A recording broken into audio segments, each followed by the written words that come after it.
kuulajad, käes on 7. aprill, kevad oleks nagu justkui käes ja meil on siin palju tehnoloogia uudiseid tänases Kindluse digisaates, kus on Meelis Väljamäe, Glen Pilvre ja Hans Lõugas.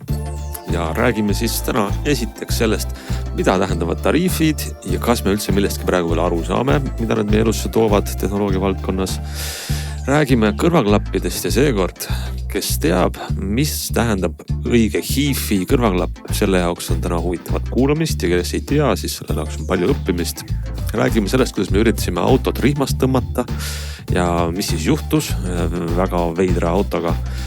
Ja lõpuks, miks üks uus tehisintellekti võimalus toob 1 miljon uut inimest seda vallutama 1 tunniga. Selline saade tuleb. No nii, hakkame siis peale ja me oleme siin veel enne, kui Maki lindid hakkasid ringi käima ja meie saadet salvestama, puhkes meie stuudiost tuline vaidlus selle üle, et mida pagan nüüd hakkab juhtuma tehnoloogiakaupade valdkonnas pärast seda, kui eelmisel nädalal Donald Trump kuulutas välja tariifid kõikidele maailma riikidele peaaegu, välja arvatud mõnele üksikule nagu Venemaa. Tariifid, mis paneb suure impordimaksu kaupadele, mis lähevad nendest riikidest Ameerikasse. Aga maailma majandus on nii seotud, et muidugi meie huvi ja küsimus siin on ju ka meie saate kontekstis, et kas kogu see tehnika, mida me kasutame ja ostame ja mis see aasta välja tuleb, kas sellega juhtub ka meie jaoks midagi? Mis läheb kallimaks, mis jääb samaks, milleks peaks valmistuma, milleks mitte? Ja me siin tõdesime, et kindlasti on liiga vara öelda, aga väga oluline võib-olla siis hoida nendel uudistel ikkagi silma peal, isegi kui ta maailma kaubandusega väga sina peal muidu ei ole. No jah, ega see silma peal hoidmine muidugi väga palju hetkel meid edasi ega tagasi tõesti ei vii, sest et praegune möll hakkas ikkagi sellest pihta, et tariifid ju esmajärjekorras siis kehtestatakse, on läbirääkimisel kõik need sõnad kaldkriipsuga just nimelt nende toodete osas, mis liiguvad siis mujalt maailmast Ameerikasse. Aga ilmselt muidugi võib-olla siis vastavad mõned riigid, Euroopa Liit või kes iganes ka siis mingisuguste tariifidega või hoopis räägitakse läbi või pehmendatakse neid Ameerika tariife ja vaat sealt siis võib-olla hakkab midagi juba juhtuma, mis siis meid võiks mõjutada, aga samal ajal oli huvitav punkt ka see, mille üle me siin arutasime, aga kusagile jõudnud on see, et enamik meie asju, olgugi et seal peal on võib-olla, et RD või siis nii-öelda see arendus on toimunud Ameerikas, aga füüsiliselt need asjad on ju kokku pandud ikkagi Hiinas ja kui me ostame uue asja omale, mis isegi on arendatud Ameerikas, kas siis tegelikult me ostame selle Ameerikast või ostame selle hoopis tükis Hiinast ja võib-olla üks selline kaudne aspekt on tõesti ka see, et kui nüüd tõesti on need tollid ameeriklastel ja kui nad ei saa siis neid kaupu, mida nad nüüd tahaksid enam nii suures koguses või need muutuvad kallimaks, siis võib-olla need samad kaubamüüjad siis hoopis Ameerika asemel tahavad oma kaupu müüa mujale ja üks koht, kuhu nad võiks müüa, on siis kaudselt ka meile, mis tõttu võib-olla hoopis mingid hinnad langevad. Nii et põhimõtteliselt praegu võib öelda, et kõik on võimalik. No, väga õige, minu arust me ei tea vastuseid, aga ma tahan öelda need küsimused, mis on väga tähtsad, on näiteks see, Vietnamis toodetakse või Hiinas toodetakse väga palju Apple'i telefone. Nüüd ameeriklased neid ostavaid, tariif on seal 40-50%. Küsimus on, kas ameeriklastel läheb see hind kõrgemaks selle võrra täpselt või see alltöövõtja seal Hiinas ja Vietnamis müüb ikka sama hinnaga, aga võtab mujalt selle nagu kahjumi sisse ja Euroopasse müüdavad seadmed lähevad selle võrra kallimaks. See on üks küsimus. Me ei tea vastust, aga see on küsimus. Teine küsimus, kui see on Ameerika firma, kes on allhankenud toonud selle kuskil Aasiast ja müüb seda nüüd meile eurooplastele, kas see läheb võib-olla Euroopa Liidu mingi vastutariifide alla või mitte, või juba kui ta vahepeal maandub Ameerikas, kas ta selle võrra, tariifide võrra läheb see hind kallimaks ja meie jaoks hind kallim? Need on need küsimused. Ühegi mõistliku firma logistika ei ole niimoodi, et ükskõik kus see firma ise asub, et ta Hiinast toodetud kaupa Euroopasse müüb läbi Ameerika lao. See ei tundu nagu mingit pidi loogiline. See, mis see korraks vahele, see, mis Ants siin ütles, praegu tundub ikka täiesti koomiline iseenesest, kui nüüd tõesti siis Ameerikas olev Ameerika patrioot hakkab edaspidi ostma omale Ameerika telefoni nimega iPhone 50% kallimalt, siis võiks küll öelda, et Trumpi kohta nagu great success. Midagi tuleb Ameerika jälle suureks teha. No paratamatult vahet ju ei ole, kas see on iPhone või see on mingi muu telefon, kui tariifid on peal kõigil Hiinas või Vietnamis toodetud asjadele, siis lähevad kallimaks niikuinii. Ei no vahe on lihtsalt selles, et iPhone on ikkagi Ameerika telefon justkui, et et ameeriklane ostab Ameerika telefon. Toodetakse Hiinas ja juba on ju Apple'i aktsia on juba korralikult kukkunud, sest et on juba arvutud välja, kui palju kallimaks see asjast teeb, eks ole. no kas see ikkagi näitabki, kui jabur see tegelikult on ausalt jah, Trump ütles ju alguses, et esimesest päevast läheb kõik väga heaks, nüüd ta räägib, et 2 aastat läheb aega, enne kui kõik väga heaks läheb. no võib-olla ta võiks öelda ka, et 4 aastat läheb aega, sest siis ta saab ära minna. no see on omaette absurd teema. No ei usu mina, et ära läheb. Aga mina nagu see on hoopis teine teema. Meelis, sa ütlesid seda, et aktsias hindadesse näiteks Apple'i puhul on juba sisse arvestatud see, kui palju lähevad tooted kallimis ameeriklaste jaoks. Aga aktsia hinnad juba kõiguvad tänu seda. No eellevad seda on ju. Ma arvan, et on väga naiivne oodata, et need ettevõtted, kes toodavad ameeriklaste jaoks kallimat kaupa, nüüd müüks seda odavamalt meile, eurooplastele. Lihtsalt sellepärast, et meil ei ole tariife meie ja Aasia vahel. Me võiks arvata, et see on hea ärivõimalus. Ma arvan, et see võib jääda kuskil 2 vahele, sest et tegelikult on ikkagi see, et kui tootja tahab müüa kaupa ja tootja näeb, et kui ta tõstab hinda, siis tema kaupa lihtsalt vaadatakse selle võrra vähem või kõvasti vähem, sest ta ei tõsta hinda. Kui ta tõstab hinda siis, kui ta peab maksma tariifi, eks või seda maksu, mida ta peab maksma ja siis selle võrra ta peab ka hinda tõstma paratamatult.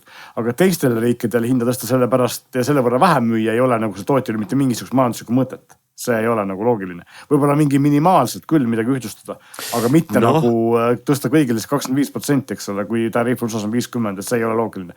Teine asi muidugi on see, et USA saab juhtuda ka see asi, mis siin ka Eestis näha on, et kui käibemaks tõuseb 2%, siis kaup tõuseb 5%, eks ole, nii et kui tariif on 50, siis toode võib tõusta 70, eks ole, nii et selles mõttes, et see ei pruugi olla, et see võib olla vastupidi ka, et nagu sa ütlesid, et tootjad võivad ka osa sellest hinnatõusus ka alla neelata nii palju, kui neil see kasumit on ja nad seda teha saavad.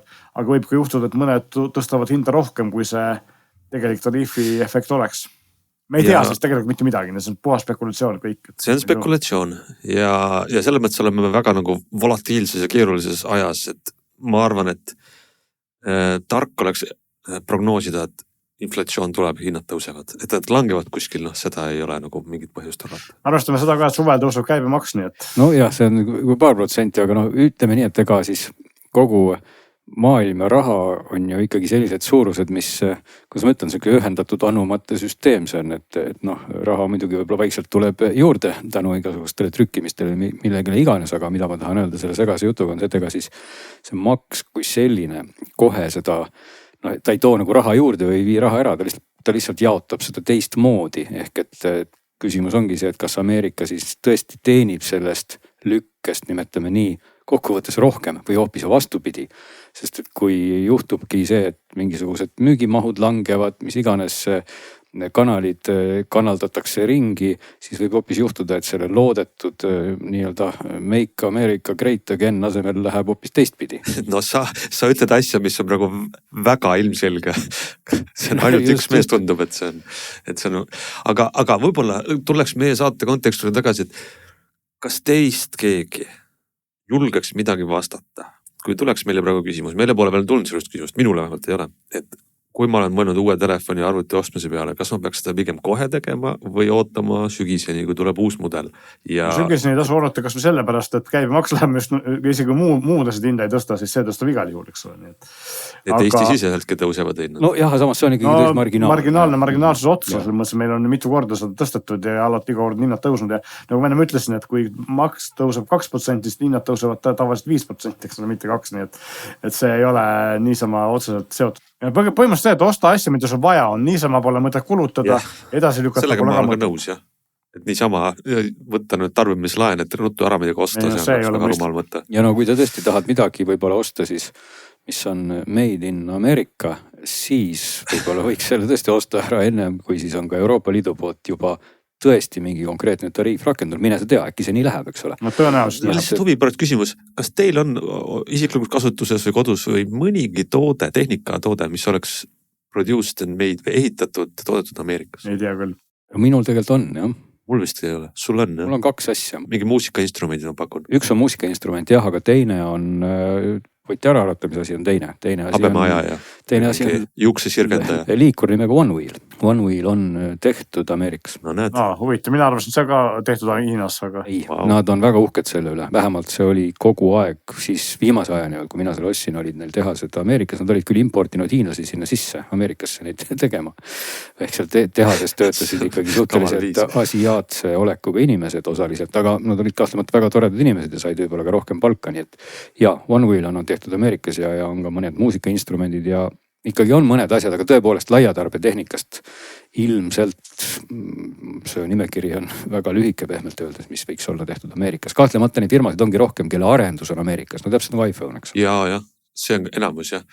Ma arvan, et meil on kiibid, kõik on meil väga paljud on Ameerikas arendatud, aga kuskil Taiwanis toodetud.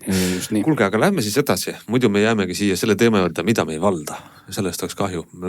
Räägime nüüd siis hoopis HiFi'st. Glenn, sul oli peas, mitu paari kõrvaklappi sul peas oli siis järjest tohutu hulk, mida sa proovisid? Korraga oli tohutu. Korraga, jah. Kogus oli, 1, 2, 3, 12, 13, 12. Tosin peaaegu siis. 11 vist. Ligi tosin kõrvaklapipaari ja need olid siis, läheksid sellesse kategooriasse nagu HiFi. Kõrvaklappidest mulle tundub, et me räägimegi oma saadetes põhimõtteliselt mopeedidest, autodest ja kõrvaklappidest. Täna on siis kõrvaklappide kord, võib-olla ka isegi mõnede muude asjade kord hiljem. Aga need on sedapuhku need on klapid, mis on juhtmega, see tähendab seda, et neid ei saa siis kuulata mobiiltelefoniga, kui te juhuslikult ei ole selline mobiiltelefon olemas, kus on auk ja kuhu te saate pista juhtme. Ehk siis sellised vanad, head HiFi klapid ja neid on märkimisväärselt palju. Ehk et tegelikult see, kui palju on neid kõrvaklapi mudeleid. Tegelikult muidugi ükskõik, mis asju vist võrrelda. Kõiki asju on maailmas selgelt liiga palju, aga kõrvaklapid rõhutab seda veelgi, sest et need mudelid on tõesti nagu lõputult. Ja võtsime siis ette jällegi sellise Eesti valiku, palju neid siin on, müüjaid on meil suuremaid, selliseid HiFi müüjaid ei ole ka väga palju, et seda puhku olid Valiheli, kellel on kõige suurem valik, siis mitte Rassa, kes ka on päris hea klapivalikuga, aga neil olid võib-olla natuke sellised, kas odavamapoolsed asjad, et pole siis nii high-end võib-olla ja siis ka Audio City, kellel on klapivalikut, et sealt võtsime siis kokku kõik need 11 mudelit ja hinnaklassiga oli selline lugu, et ega väga raske on mingit piire nagu tõmmata, sest et ülemine ots kipub minema väga käest ära, aga kujunes ikkagi kuidagi niimoodi, et see kõige kallim klapipaar, öeldakse kõrvaklapipaar vist ikka jah. Et kõrvaklapipaar maksis 1400, need olid siis Focal Clear MG ja kõige odavam maksis 250, kui ma vist ei eksi ja ma jään isegi vastuse võlgu, mis kõrvaklapipaar see oli, seda võib sealt võrdlusest lugeda. See võrdlus muide on siis loetaval kujul ka jälle selle kuu digis ja kus on siis seal igasuguseid graafikuid ja muid asju ka, nii et kui praegune jutt jääb segaseks ja üldsõnaliseks, siis võib kindlasti seda võrdlust vaadates saab sealt neid täpseid numbreid. Et ühesõnaga hinnaklasside vahemik siis jäi sinna 250 ja 1400 vahele ja kas sa mainisid ka, mis oli 250 eurot? Ei, ma ei maininud. Mis on esimene minu esimene trepisamm HiFi maailma siis mu rahakotile, mille ma saan 250 euro eest? No ma võin kohe siis ühesõnaga vaadata, mille sa saad 250 euro eest. Ma arvan, et sa saad Beyerdynamicu DT700 Pro X-id omale. Ehk et DT700 Pro X, miks need Beyerdynamicud nii keeruliste nimedega on, sellest saab seal võrdlusest lugeda, sest mul läksid kausutades need mudeli nimed täitsa kohati segamini, et mis on Pro ja siis mis on Pro X ja siis on need numbrid ja kõik, sest Beyerdynamicu seerias on just olemas ka DT, kas oli 770 ja kõik on natuke nagu erinevad, nii et jah, selline oli see vastus sinu küsimusele, aga lihtsalt ma ütlen etteruttavalt juba ära, et tegelikult selles sama võrdluse kontekstis võtsime ka Valihelist ühed Audese kõrvaklapid, mis maksid 5500 eurot, aga need lõpus osutus, et nad väärisid eraldi käsitlust. Ja sestap täna me neid klappe ei käsitle ja samamoodi selles võrdluses ma neid ei käsitlenud, olgu et ma alguses käsitlesin ja kuulasin. Aga kuna tundus, et nendest ei saa sugugi nii ruttu üle, siis tuleb nendega pikemalt olla vahekorras ja samamoodi läksid tol hetkel või siis ka veel praegusel hetkel radari alt läbi Sony uuendused, sest teadupärast Sonyl on selline legendaarne kõrvaklapp olemas nagu MDR7506. Et need on need klapid, mis on kõigil alati peas, kes tegelevad professionaalselt muusikaga, ütleme siis nii. Et need on kõrvaklapid, mida on toodetud 30, vist isegi rohkem aastat juba tänaseks.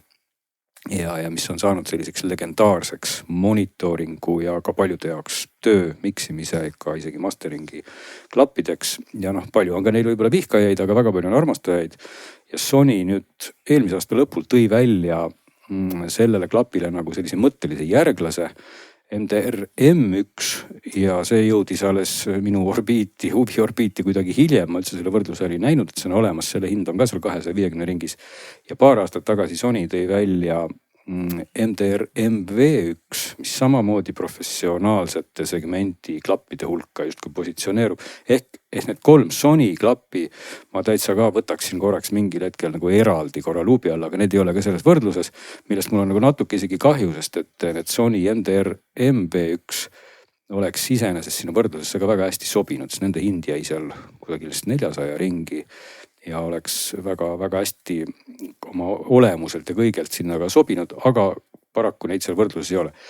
Ühesõnaga kogu see... No aga ma loen võib-olla ette, mis sul olid, võib-olla mitte tõesti mudelinimede rägastikku minna, aga sul olid siis seal, olid Sennheiserid, Focal, Bayer Dynamic, Denon, AUDC ja Hifiman.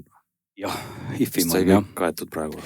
Ka. Kui nüüd ma ei hakka nüüd igast sellest klapipaarist ju rääkima, siis tõepoolest saaks internet täis, et võib-olla kui üldse... Too siis nagu esile tõsta, et jah, et mis siis oli nagu, mis oli see, mida sa üllatas siin? Võib-olla üldse, kui inimene praegu tõesti mõtleb, et tal on kodus nüüd selline kapp, kus peal on mingi asi, näiteks vinüülplaadi mängija ja mingi võimendi ja tal on seal see koht, kuhu see juhe pista. Ma ei tea, palju tänapäeval neid inimesi üldse on, sest et enamik inimesed ilmselt pistavad kõrva need pisikesed nupud, mille kriteeriumiks meil on see, kas nad mängivad passe. Segan korra vahele, mul tekkiski kohe küsimus, et kui palju siis on nüüd seda, et kui palju neist klappidest või kas üldse on mõistlik nagu ühendada näiteks oma sülearvuti kõrvaklapi pesasse või peaks kõigil olema ikkagi normaalne võimendi ka selle vahel, et saad mingit häält välja tuleks? Jaa, ei tegelikult võid ühendada sinna arvuti pessa neid küll peaaegu kõiki. Ehk et võib-olla jah, siis ma tahtsingi võib-olla sinna tegelikult isegi natukene jõuda, et just, et kui sa hakkad selliseid klappe üldse vaatama, et sul on koht, kuhu neid pista, siis peaks vaatama nende andmeid ja andmetes on 2 sellist rida. Üks on nende takistus oomides, teine on nende tundlikkus, mis on siis millivattides ja mis on siis detsibellides, kas siis millivatti või voldi kohta. Ja need 2 numbrit on mõnes mõttes siuksed reetlikud numbrid, et nende järgi saad sa otsustada, kas siis pead sa võtma meid juurde mingi eraldi DAC-i konverteri koos võimendiga või lihtsalt võimendi. Või siis tõesti jätkub sul sellest vana mobiiltelefoni väljundist või ka laptopi sülearvuti kõrvaklapi võimendist. Ehk et takistus, kui takistus on suur, suur tähendab selline, ütleme siis üle, üldistada on raske, aga kui ta on seal 3-kohaline number, et seal võib-olla isegi suuremad takistused võivad olla 200-300 oomi ringis lausa. Väiksemad on seal 4, 15, 16, 30. Et kui takistus on suur, see tähendab, et võimendil peab olema piisavalt pinget, ehk et pinge ei tohiks langeda, et see kostaks see heli piisavalt tugevalt. See on esimene indikaator, et kui on suure takistusega klapid, siis võib juhtuda, et kehvem väljund sellist pinget ei paku ja kui sellist pinget ei pakuta, siis langeb helinivoo ja võib ka spektris olla selliseid muudatusi. Ja teine näitaja ongi seesama tundlikkus. Ehk et tundlikkus tähendab siis seda, et millise nivooga, kas siis pinge või voolu puhul, testsignaali puhul kõlavad need klapid teatava tugevusega. Ja kui tundlikkus on väike, väikseks peetakse seal alla 100, reeglina see number on detsibelli millivati kohta. Ja kui see on alla selle, siis vajavad klapid rohkem voolu. Ja kui nad vajavad rohkem voolu, see tähendab jällegi, et on vaja võimsamat võimendit. Eks see on selline mõnes mõttes nagu segane jutt, aga igal juhul, kui need tundlikkus on suur ja takistus on väike, siis võib juhtuda, et pole üldse hullu ja klapid kõlavad täitsa okeilt ka selle arvuti taga. Aga kui vastupidi on, et takistus on suur või tundlikkus on väike või lausa kombinatsioon nendest, siis üldiselt on asi halb. Ja see tundlikkus on ka väga oluline number, et näiteks seal osad klapid, mis on siis niinimetatud selle planaardriveriga, ehk et neil ei ole selline tavaline mähisega nagu siis element, valjuhääldi element, vaid on selline tasapinnaline element, mille küljes on need ribad ja siis magnetid on seal servades. Et need planaarklapid vajavad reeglina just nimelt rohkem voolu. Et neil võib olla küll väga väike takistus, aga nad on ka suht väikse tundlikkusega. Ja siis ongi selline lugu, et sa vaatad, takistus on väike, et pistad nad omale arvuti järgi, aga tegelikult ei kosta sealt suurt midagi, nad on vaiksed, passe on vähem ja tegelikult vajavad nad siis korralikku võimendit, olgugi et see takistus on hästi väike. Nii et see on jah selline üldistus, et tasub siis tüübilt vaadata peale, et kui nad juba on nende planaardriveritega, ehk et paljuhääldid on siis seda liiki tüüpi, siis ilmselt võimendi on mõistlik. Aga mingisugust kolossaalset vahet nüüd nende dünaamiliste driveritega klappide vahel mina ausalt öeldes ütleks, et ma ei täheldanud, et keegi võib kindlasti vaielda mingi hiifi gurmaan ja öelda nüüd, et et vahe on mingi öö ja päev. Ja võib-olla inimeste jaoks ongi mõne jaoks vahe, et kes maitseb veine ja ütleb, et kõik 100 tükki on erineva maitsega ja kes ütleb, et kõik veinid on ühe maitsega. Nii et siin võibki jääda nagu vaidlema, aga need vahed on pigem marginaalsed jah. Aga kui on ikkagi planaarklapp, millel need numbrid on sellised, et võimendid on vaja, võt siis oleks võimendit ikkagi vaja.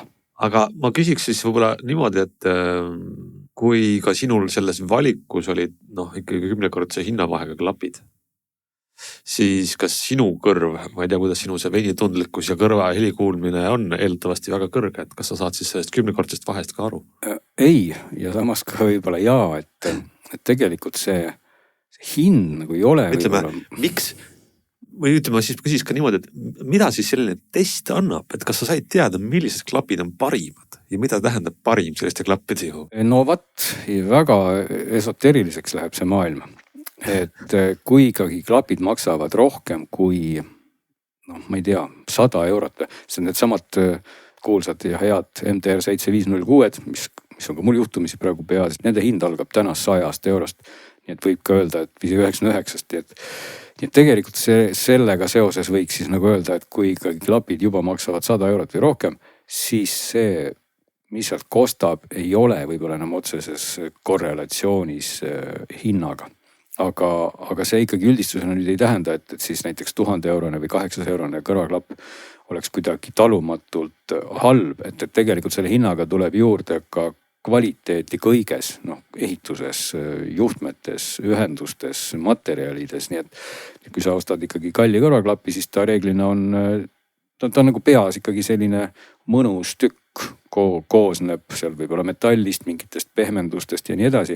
Reeglina, kui sa võtad sellise odava kõrvaklapi ja odava alla tõesti võib ka liigituda siis mõnikord selline võib-olla 100, 200 ja alla selle, natuke üle selle kõrvaklapp ja ta võib olla natuke sihuke kuidagi plastmassist, paned pähe, saad aru, et ei ole sul vastu kõrva normaalselt. See on selline proovimise küsimus, aga muidugi kallis hind tähendab reeglina ikkagi kalleid materjale ja korralikku ehituskvaliteeti. Aga mis nüüd heli puudutab, see on tegelikult see koht, mida on väga-väga keeruline võrrelda, et neid kõrvaklappi ilmselt sellepärast ongi nii kuradi palju, et kogu aeg siis mingid insenerid ja muud inimesed mõtlevad, et nüüd me teeme siis selle kõigema klapi, aga tegelikult me lihtsalt teeme erineva maitsega kõrvaklappe, täpselt nagu me teeme sööke. Et seda võibki sellega võrrelda, et keeruline on ju vaielda, et kas parem on sul mingisugune porgandiga supp või kõrvitsaga supp ja siis on olemas veel mustmiljon muud suppi ja kogu aeg me teeme tegelikult ka neid uusi asju, aga need uued asjad on lihtsalt erinevad, et kõrvaklappid on natukene samamoodi. Aga kui niimoodi, ütleme mina selles nagu oma mingisuguses skaalas või võrdluses pigem üritasin nagu lähtuda sellest, et kas kõrvaklapid mängivad, kuidas ma siis sõnastan, sõbralikult või et kas nad, et helispekter on teadupärast selline asi, et inimese kõrv on kohati või üldistatuna inimese kõrv on korraga väga tuim ja väga täpne. Et inimese kõrv tegelikult kuuleb väga hästi erinevatest miksitud või sellistest segatud helidest välja neid detaile, piltlikult kõrv saab nagu supist kätte soola kogu aeg. Aga teistpidi kõrv on nagu suhteliselt tuim selle koha pealt, ega kõrv ei suuda väga täpselt helistada nagu selliseid sageduste muutuseid tugevuses väga täpselt, ehk et stiilis, kui on sul sagedus 1000 hertsi ja siis seal kõrval on 1001 hertsi, ega kõrva jaoks ei ole suurt vahet. Et sa ei suuda öelda, et ahaa, et vaat see 1000 oli äge sagedus, aga 1001 on küll väga kole. Et aga kui seal sageduses toimuvad mingisugused suured muutused, stiilis näiteks, et 1000 hertsi juures olev sagedus on hästi tugev ja 1000, ma ei tea, 20 juures on hästi vaikne korraks selline nii-öelda auk ja siis jälle 1040 on hästi tugev, siis tegelikult inimene ei suuda öelda, et 1040 või seal 1010 oli hästi vaikne. Küll aga tekib sul kõrvas selline tunne, et midagi on nagu valesti. Eks see on nagu ebamugav, et tegelikult inimese kõrvale hästi sõbralik heli on igasugune valge müra või roosa müra, ehk see on siis selline sageduste kogum, kus on kõik olemas, ehk et kõik sagedused on olemas, see on nagu ookeanimühin, et kui te kuulate ookeanimühinet, siis see on niisugune zen meeleolu tekib ja see meeldib väga meile, meie peale, ajule, kõrvale, inimesele. Ja samamoodi on ka nende sagedustega, et kui kõrvaklapp suudab siis edastada sellist nagu ühtlast spektrit, just võtmesõna nagu ühtlane, et ei ole väga suuri selliseid lõikeid, ei ole selliseid kohti, et mõni sagedus on hästi tugev ja siis sealt korraks on vaikne, siis on jälle tugev. Et siis vaat see kõlab nagu meeldivalt ja vaat see oli nagu kriteerium, mida nii palju, kui ma siis oma tuimade kõrvadega suutsin aru saada. Et seda ma üritasin just nagu kuulata, et kas klapid kõlavad nagu niimoodi nagu loomulikult, naturaalselt, nad nagu ei väsita. Et olid klappe, mille puhul tõesti sa nagu kuuled, et ma ei tea, basse on, siis võiks just kui hea olla. Aga samal ajal tunned, et vaat seal kuskil mingid 1000, 2000, 3000 või mis iganes 10 000 hertsi. Et midagi on nagu imelikku, et kas väsitab või on nagu terav või ei ole nagu päris see. Et vaat see on just nagu see koht siis, mis võib-olla teeb siis mõne kõrvaklapi paremaks kui teise, et kas ta on selline loomulik, sest et kui sul on üldine kõlapilt selline loomulik, spekter on ühtlane, siis sa saad tegelikult ka ju reguleerida igasuguste equalizeritega, et ma ei tea, tõstame seal mingeid sagedusi niisuguse labakindaga natukene ja ongi kohe mõnusam, eks ole, et kui basse on vähe, paneme ka basse juurde, kui kõrgeid sagedusi on vähe, paneme neid juurde, aga me ei saa kuidagi sellise labakinda equalizeriga panna siis juurde, nagu ma eelpool näites rääkisin, et ma ei tea, stiilis 1000 on vaikne 1050 on kõva või vastupidi, et me ei saa niisuguseid täpseid muudatusi teha, sest need täpsed muudatused on just seotud selle kõrvaklapi membraaniga, ehitusega, akustilise disainiga ja see on nagu asi, mida tegelikult ei saa muuta, et me võime igasuguste equalizeritega möllata palju tahame, aga me ei saa sellist, ma kasutan tihti oma juttudes võrdlustes ka sõna keemiline, et me ei saa sellist keemilist heli nagu puhtaks, kui see juba algselt on selline. Tundub, et see HiFi klappide valik on, kui mitte kasutada sõna esoteeriline, siis nagu hästi subjektiivne. Ehk kui sa tahad olema häid klappe, siis sa peaks kuulama läbi 10 paari ja aru saama, milline neist sinu jaoks on nagu kõige... Jah, ütleme, et selles võrdluses, kui nüüd tõesti praegu kuidagi väga üldsõnaliseks läks kogu see jutt ja teoreetiliseks, mis iseenesest on võib-olla ka õige, et kui sellesse maailma sukelduda, siis tasub ennast nagu natukene nende mõistetega kurssi viia, et teada seal, mis on takistused ja tundlikkused ja mida head ja ilusat annab teile kõrvaklapi võimendi. Aga kui mudelitest tõesti rääkida, siis ütleme, et selline 4-5, või isegi 3-4-5 mudelit olid tegelikult kõik üllatavalt head. Et ma esimeseks tõstsin Sennheiser HD 490 Pro, mis on Sennheiseri suhteliselt uuem selline professionaalse suunitlusega mudel. Muidu üks asi jäi meil ka mainimata, et klappide tüübis ka, kui ma rääkisin nendest planarvaljuhäälditest ja siis nagu tavalisematest nendest mähisega tavalistest nii-öelda minikõlaritest, siis on olemas ka klapi tüübi järgi saab neid lahterdada lahtisteks ja kinnisteks, et igast HiFi entusiastid seda loomulikult teavad. Aga kinnised tähendab seda, et see kopsik on suletud, et väljapoole heli ei kosta ja lahtine tüüp on siis selline, kus see tagumine külv on avatud, nii et see heli kostab ka väljapoole ja see tähendab seda, et sina siis ka kuuled ümbritsevaid helisid ja seda lahtist tüüpi kõrvaklapid on üldiselt natukene sellise avarama, võib-olla kirkama soundiga. Ehk et need siis, mis siin esimeseks platseerusid, olid lahtist tüüpi ja Sennheiser 490 Pro. Väga hea hinnaga selles mõttes, 380 € oli see nende hinnaklass. Aga väga hea balanss just nagu sellise loomulikkuse, aga samal ajal mitte ka päris siuksest steriilse ja võib-olla liiga sellise kirurgilise heli vahel, et olid ka HiFi maik oli juures ja nendega kaasa tulid 2 kõrvapadjad. Muide, kõrvapadjad on ka asjad, mis mõjutavad kõrvaklappide heli. Nii et seda on ka tootjad ära tabanud, et ongi pannud siis komplekti 2 padjad, 1 padjad natuke ühe soundiga, niinimetatud siis ühed olid seal producer või produtseerimispadjad, teised olid miksimispadjad. Et kui sa siis kokku miksid ja nad kõlasid erinevalt, et siis võid kuulata, et kumbad sulle rohkem sobivad ja vahetada padjad ära. Ja patjadega on ka selline lugu, et nad muidu ajas kuluvad, et needsamad Sony MDR 7506 näitel, mina olen igast patjasid ostnud korduvalt sinna uusi ja iga kord ka üllatan, et uued padjad ei pruugi ka üldse kõlada jälle samamoodi nagu vanad uued padjad, nii et ajas need padjad lähevad, materjal lihtsalt väsib ja kui materjal väsib, siis kohe kõla muutub ja see kõla siis ajas muutub muidugi aeglaselt. Nii et see on nagu paha lugu natuke, et kui sa oled tõesti selline sarikuulaja ja kogu aeg oma kõrvaklappidega kuulad, siis võib juhtuda, et 4 aasta pärast need klapid kõlavad nagu hoopis teistmoodi kui siis, kui sa nad ostsid, aga sa ei saagi võib-olla nagu aru, et sest, et sa oled. Eks siis peaks käima nagu regulaarses hoolduses ikkagi oma klappidega või siis. Just, et nendel paljudel mudelitele ka patti on suhteliselt lihtne vahetada, et käisid kas seal võib-olla magnetiga mingisuguste krõpsudega, et sa ei pea üldse eriti vaeva nägema või neid seal kuidagi lahti nikerdama. Nii et see padja pool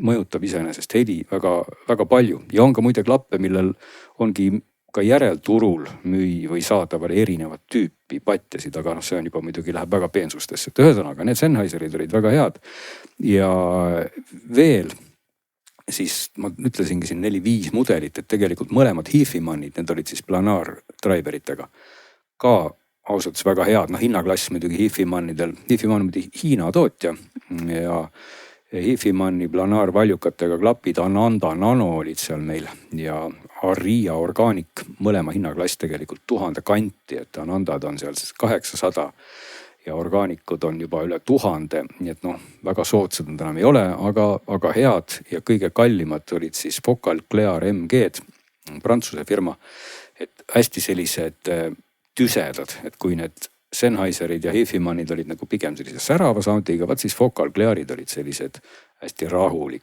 selline, kuidas ma ütlen, tuhm on kõlab halvasti, aga pigem selline mahe ja ei ole sellise metsiku kõrgete sageduste müriaadiga sind rünnatud. Ja samamoodi Mese audio, muide Mese on Rumeenia bränd, aga ka selline HiFi maailmast täitsa tuntud, audioentusiastid ilmselt teavad. Mesel ka 700 euroses klassis ka olid väga head klapid ja pean ka ütlema, et need samad kõige odavamad võrdluses, mida alguses juba mainitud, see Beyerdynamicu TT700 Pro X 250 eurot.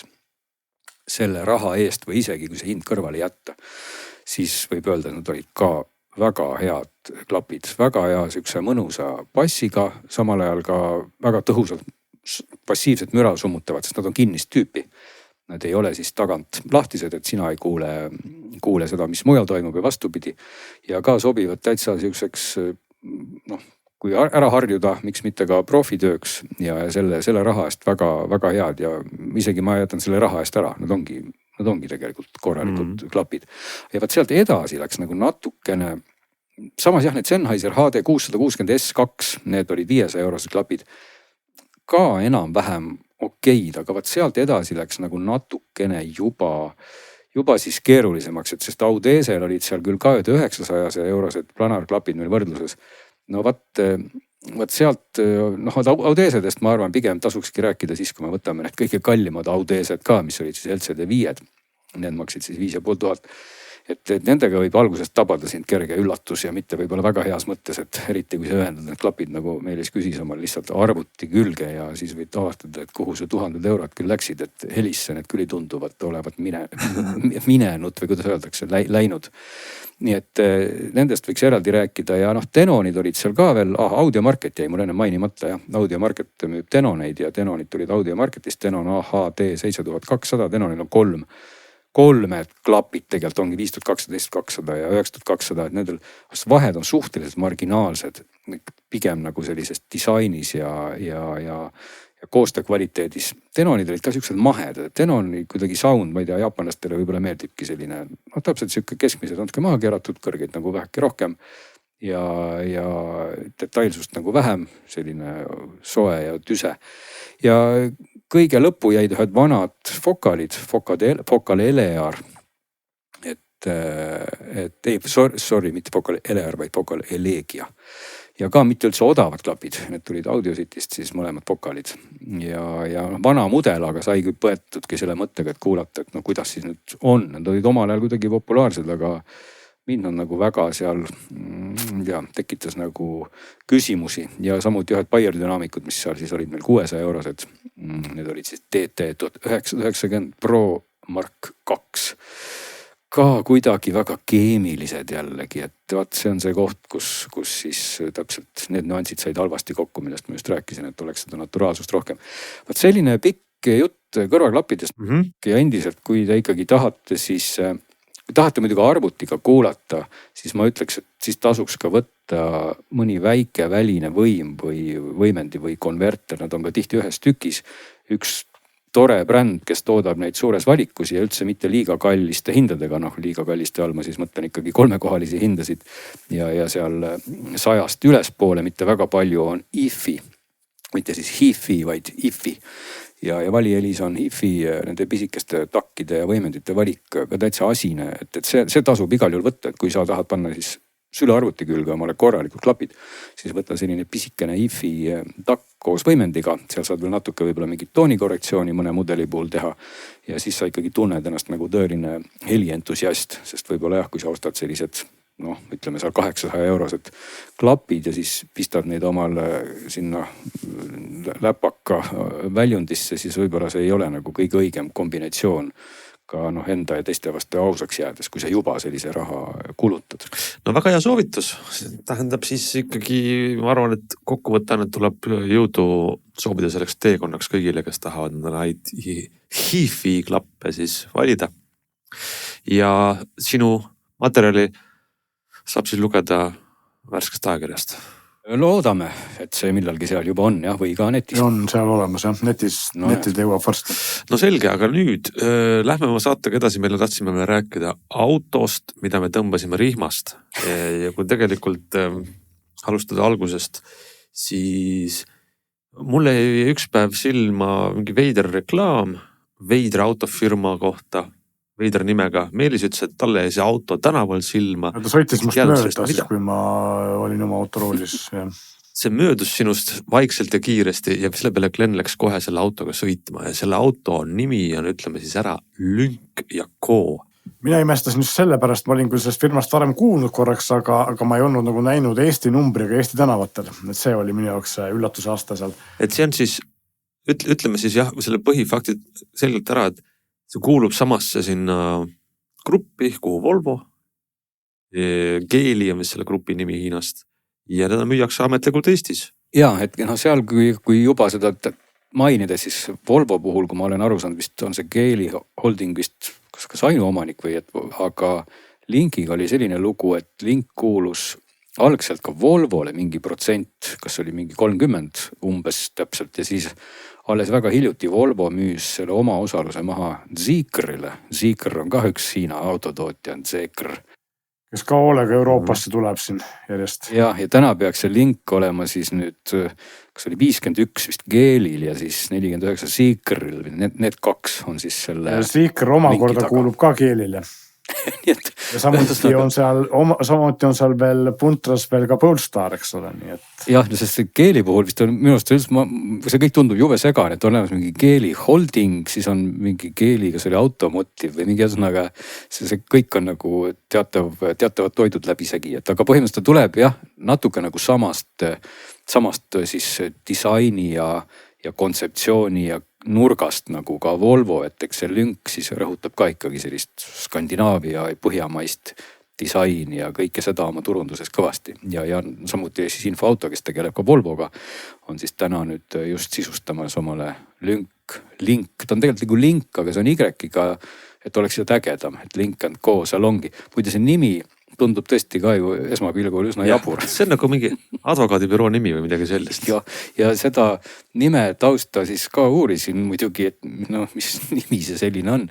Ja ega nimi saigi siis alguse sõnast link, et tegelikult selle autole pandi siis mitte ukselink, aga see link, et oleks asjad omavahel ühendatud, sest see alge kontseptsioon, milleni me ka võib-olla korraks jõuame, oligi, et ühendada omavahel siis asju ja tehnoloogiaid, aga et nimi Link tundus kuidagi igav, siis pandi sinna Y, et oleks šefim natukene, aga kuidagi Link tundus ka nagu hõre ja siis mõeldi, et paneme sinna & Co ka järgi, et see nagu meenutab selliseid ägedaid nimesid, kus on siis see and-märk ja siis teine pool ka, et siis ta nimeks sai lihtsalt Link & Co. Aga kui tulla nüüd selle auto juurde, siis tegelikult ta tõmbas tähelepanu sellega, et ta tundus paberi peal selline piisavalt hea varustuse, hinna ja sõiduomaduste suhtega auto.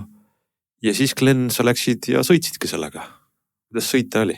Noh, kui me räägime kuidagi ta heas mõttes ütleme tema kohta Hiina auto, siis meie tänavatel ju Hiina autosid on tulnud juba üksjagu ja kahtlemata on see Link & Co võib-olla, ma ütleks siis selle GVM Ora kõrval.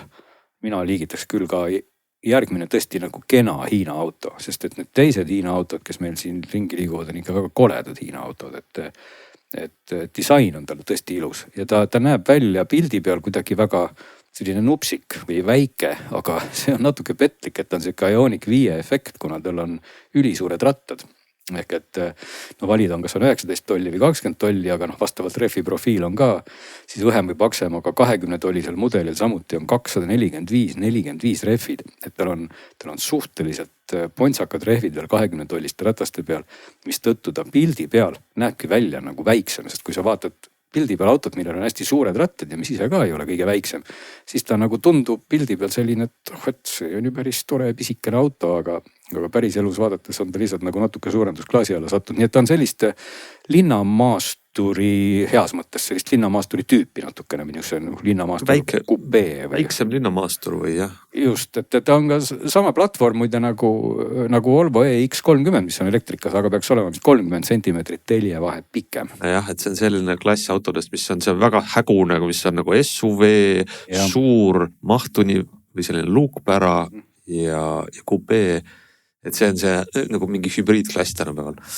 Sellel Link & Co'l on füüsilised nupud või on see samasugune Tesla koopia, nagu on see Volvo X30? Lühike vastus on jah, või tähendab selles mõttes, et tal ei ole füüsilise nuppe või siis ei.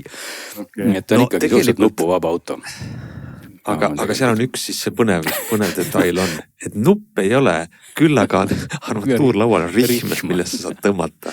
Jaa, aga vaat sellega... Räägime selle loo ära kohe, sest et see jääb nagu kommitama, miks on auto armatuurlaual, ikka siuke rihm nagu aasakene, kus sa tõmbad. Kas siis nagu klosetipotist tuleb vesi või mis siis juhtuma hakkab, mis rihm see on? No vaat selle taga on lugu küll, aga selle looga on selline lugu, et võib-olla Eestis seda lugu üldse ei saagi käima. Et tegelikult selle taga on see lugu, mis oli selle Link & Co kogu algne selline toote või filosoofia kontseptsioon. Et nad siis plaanisid ja nagu ma aluras, nad isegi plaan on teostunud mõnedes riikides, ka Euroopa riikides, sellist teenuse ja rendipõhist auto kasutamismudelit. Ehk see tähendab seda, et sa siis mitte ei osta autot endale siis liisinguga või kuidagi muud moodi, vaid sa lähed nagu uksest sisse ja rendid omale auto, maksad kuutasu, kuu oli miinimumaeg ja siis saad omale selle auto. Aga see ei ole veel kõik, et siis kui sa oled selle auto omale saanud koos igasuguste kindlustuste ja kõigega, et sa ei pea nagu muretsema, et sa ei pea näitama, et sa oled maksejõuline, lihtsalt sa paned selle 1 kuu tasu letile ja see ongi sinu maksejõu tõestaja. Aga siis on sul kohe sinna platvormile äppi kogu sellesse, mis on siis ökosüsteemi sisse ehitatud võimalus ka seda autot ise välja rentida. Ehk et see sama mudel nagu GoMore ja Autolevi on siis kohe Link & Co poolt pakutud. Ja vaat seal tuleb mängu see rihm, mida tõmmata. Et see tähendab siis seda, et kui sa oled oma auto rentinud kellelegi teisele välja ja see keegi teine läheb istub autosse, mida sina saad siis kaugelt avada, vaat siis peab see keegi teine tõmbama nüüd seda rihma. Ja kui ta tõmbab seda rihma, siis peaks sinna ekraanile või kuskile vist tulema mingisugused QR-koodid. Sealt edasi me ei jõudnud, sest sealt edasi täna Euroopas, vähemalt Eestis ka see olukord ei toimi või see süsteemi tööta, sest ta palub nüüd edasi ennast autoriseerida. Aga igal juhul siis see rihma tõmbamine annab siis võimaluse teisel inimesel nii-öelda ennast identifitseerida kui selle auto võtja. Nii palju ma olen aru saanud, et kui kellelgi on sellega personaalne kogemus, siis ta võib kohe parandada, et äkki ma eksin nendes detailides. Aga igal juhul see rihma tõmbamine on siis just nimelt selleks, et sina saad oma auto välja rentida ja siis see inimene, kes läheb rendib selle auto välja, see tõmbab siis rihma ja siis ta identifitseeritakse ära. Ja selle ärimudeli mõte ongi siis see, et sa oled omale võtnud siis selle Link & Co auto, maksnud seal selle kuutasu, mille suurus, mis tänase seisuga selle mudeli puhul ei ole küll olemas või ei pakuta, aga 01 on teine mudel, mis on ka Link & Co olemas. Nii palju, kui ma netis ringi kaevasin, Saksamaal peaks see suurusjärk olema 550 eurot kuus. Et siis, kui ma ostan selle 550 eurost või rendin 550 eurost kuus, siis mul on võimalik seda hakata kohe välja rentima inimestele ja inimesed siis omakorda lähevad autosse, tõmbavad rihma ja maksavad siis mulle vastavalt tariifile kokkuleppele, seal on see siis 8–12 eurot tund või mingisugune, mis iganes 20–30 eurot päev, ehk see hind, mille mina ise oma autole siis määran ja mul on siis justkui võimalik teenida raha tagasi, nii et Link & Co ja selline loogika ongi siis põimida omavahel need mudelid kokku, aga veel kord, see ei ole see suund, millega nad nüüd praegu on Eestis esindatud. Eestis täna ikkagi saad neid osta sellisel traditsioonilisel kujul ja õnneks või kahjuks on hinnad väga väikesed. Jah, ja ütleme nii, et väga väike on selline liialdus, aga see on üllatavalt soodne arvestades, et paljude Korea ja Aasia autode, elektriautode hinnad lähevad sealt üle 60 000 ja, uuena. Et Link & Co siis 02 on see auto, millega me sõitsime ja neil on 2 valikut seal olemas, oli vist Core ja More.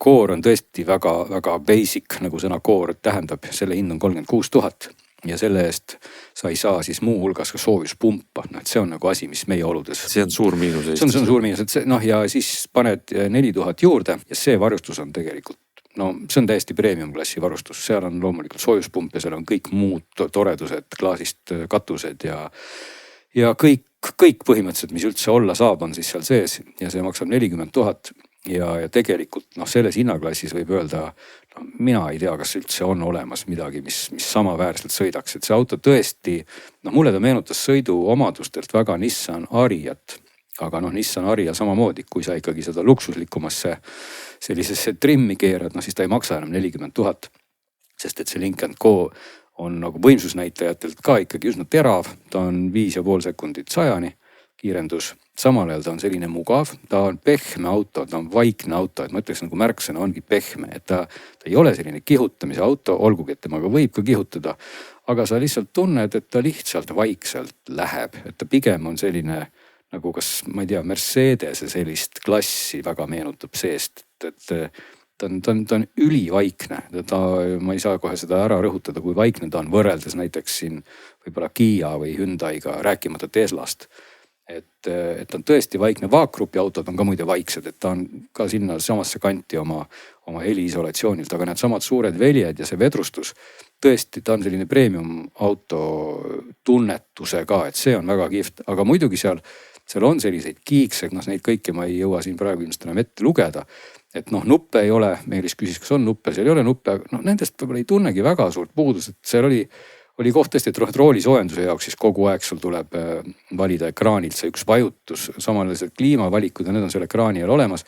Mis tal on ja mis on omamoodi lustakas ja naljakas ja tore, tal on siis ka loomulikult häälabiline, kelle nimi on alati Frank, seda ei saa muuta.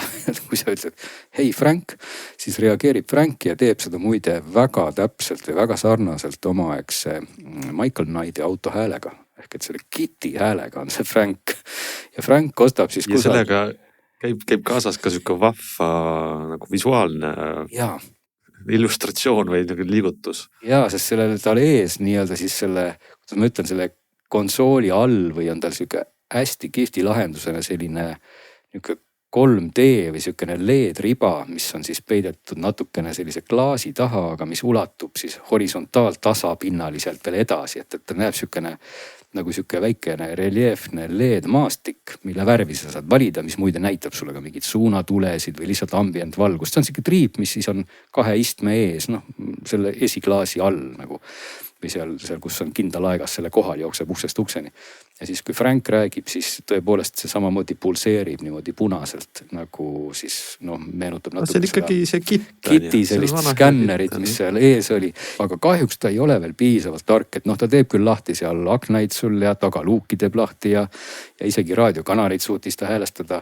Aga ikkagi paljude asjade kohta ta lihtsalt teatab, et sorry, I can't help you with that. See on see tema väljend, ja muidugi mida ta siis ka teeb, see terve auto.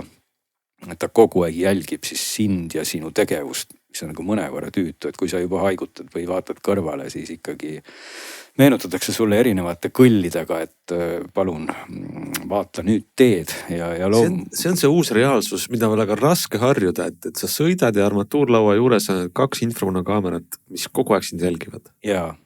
Et noh, see on ikkagi, pole midagi öelda. Ma saan aru sellest liiklusohutusest, ma saan aru ka võib-olla mingit personaliseerimisest, 100 asjast saan aru, aga sellega on ikkagi nagu tead midagi, kogu aeg kriibib nagu. Seda on ka väga tüütu välja lülitada, isegi tegelikult ma vabandan, sa ei saagi vist sellel autol konkreetselt seda tähelepanu jälgimist ei saa seda, jah. Küll sa saab välja lülitada selle, mis on teine häiriv asi, ka on see kiirusest ülemineku hoiatus, mis siis kui sa ületad piirikiirust mõne kilomeetri võrra, siis kostavad sellised erinevad kõllid ja plinnid ja plännid. Ja need jäävad siis ikkagi vaid, kui sa otsustad nagu järjekindlalt kihutada, aga iga kord, kui sa sellest piirangust üle lähed, nad kostavad, nii et ega kokkuvõttes selle linkiga sõites ka ma kuidagi juba harjusin sellega ära, et küll tegi ta kõvemaid plinge, kui ma haigutasin või vaatasin kõrvale, vaiksemaid plinge, kui kiirus läks suuremaks, siis võib-olla ütles Frank midagi, et natukene selline, jah, ma ei tea, kas ta on nagu, et kas ta nüüd päriselt aitab mul vältida liiklusohtlikku olukorda, ma ei ole selleks väga kindel, et ma ei tea, et see võib-olla need on vist osaliselt ka lausa mingid euronõuded, et seda selles ei saa süüdistada nüüd vist üldse seda Link & Co'd, sest minu arvates uuemad autod kipuvad vist seda jälgimist tegema rohkem või vähem, teised ka. Ei, seda küll, jah. Ja mis võib-olla natuke lahendusena oli siukene, ka mind häiris, oli see, et kui Frank rääkis alati eraldi kõlarist, siis suunatule klõps ja vaat need teavitused ja kõik muud plingimised, need tulid nagu sellest ühest kõlarist või ühest audiokanalist. Ehk et kui suund oli sees, muide suunatuled on tal siis ka sellised, kuidas ma ütlen, Tesla stiilis. Ehk et nad on sellised, et see suunatule kang ei fikseeri siis ennast ära asendisse, vaid alati on keskel. Ja sul on lihtsalt valida, kas sa siis vajutad sellest kangist nagu lõpuni, siis jääb nii-öelda suund sisse. Kui sa vajutad kangi vähem, siis ta teeb oma 3 vilksu. Aga kui sa vajutad ta lõpuni, siis ta läheb jälle keskele tagasi ja suund jääb vilkuma. Ja suund ka klõpsub. Aga vaat siis, kui kostavad need hoiatused, siis ka suuna klõpsumine kaob ära. Nii et mina ikkagi leidsin ennast tihti olukorrast, kus ma ei saanud ka aru, et sul jäi suund sisse, siis see suund ei klõpsu ka, sest et need plingid kostavad samal ajal. Siis ma vaatan, assa kurat, et suund ikka vilgub. Siis ma lähen juba paanikas, kuidas ma ta suunda nüüd välja saan. Ja kui ma siis tõmban kangi teisele poole, tegelikult saab suuna välja nii, et kui ma lihtsalt seda kangi natuke liigutan. Aga sa võib-olla rapsid nii, et sa tõmbad selle teisele poole lõppu, siis hakkab suund teisele poole vilkuma. Ja snaga mõnigi kord oli nii, et ma kuskilt reastusin ringi ja siis ma juba näitasin ühele poole suunda ja teisele poole suunda ja siis kõik plingis ja vilkus mul autos. Nii et see vajab natukene harjumist, et selliseid kiikse seal ühesõnaga on, aga et mitte nüüd jäädagi see autosse lõputult kinni. Selle raha eest kihvt auto, aku 66 kilovatt-tundi, sõidab seal umbes 300-400 kilomeetrit, võib-olla ei ole väga öko, aga suured rattad on all. Et igatahes, kui selle raha eest tahad sellist mugavat ja mõnusat autot, ma täitsa soovitaks, et minge sõitke, et see auto on täitsa nüüd meil olemas siin, paraku nad tabloosid panevad sinna oma maja külge ja Link & Co esindus on seal järvel kenasti olemas, kus saab minna neid katsuda, et soovitusena tasub see auto küll ära proovida. Just. No nii, aga me oleme tegelikult jõudnud nii kaugele, et täna tehisintellekti uudised lükkame järgmisse korda. Meil on ka tulnud tiksunud meie postkasti kirju kuulajatelt, need on seal huvitavad, põnevad. Need me kogume ka ühe portsu kokku ja siis esitame ja kommenteerime ja võtame ette. Senikaua saatke meile ka ikkagi edasi digisaade @geenius.ee. Muide ma praegu vaatan, et ma rääkisin küll autost ligi pool tundi, aga me jätsime ju mainimata ikkagi 2 või 3 sellist kõige olulisemat omadust. Selles autos on sisse ehitatud selfie-kaamera. Jah, see on see number 1 põhjus tegelikult, miks autot ostetakse. Just, sellel on see nüüd olemas. See on olemas, et me saame mõlemad siis olla pildis, nii-öelda siis kaassõitja ja juht, küll mitte sõidu ajal, aga seistes võime me siis teha endast videot, teha endast fotosid.